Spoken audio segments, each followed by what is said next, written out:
соңғы уақытта бәрі талшын-әмір деп кетті. Осы талшын-әмір жайлы бір ешкім естімеген, ешкім айтпаған бір қызықты оқиғалар айтқым келіп тұр. Енді білесіздер талшын-әмір жайлы, оның қызметі жайлы. Мен сол оның айтылмаған жағын айтқым келіп тұр ғой.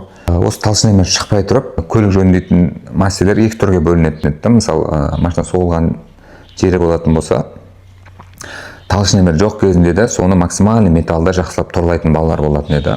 Соны сол күйі мысалы шамалы торалап, шпаклевканы аямай жағып жіберетін балалар да болатын еді.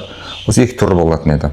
Сол жерде анық есімде, мысалы бір балалар болатын еді, металлды максимальный жақсылап, сол минимальный шпаклев жақын деп торлайтын кезде, мынау қалың жағатындар, ей жаға берші, басыңды ауыртып не қыласың, оны кім көріп жатыр деп айтатын еді.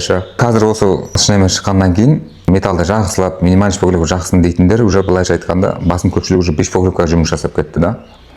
Мыналар шпаклевканы қалың жағатындар шамалы қиналып қалды. Просто талшын-әмір жақсы мастер мен онша емес мастердің арасын ашып қойдым десем де болады.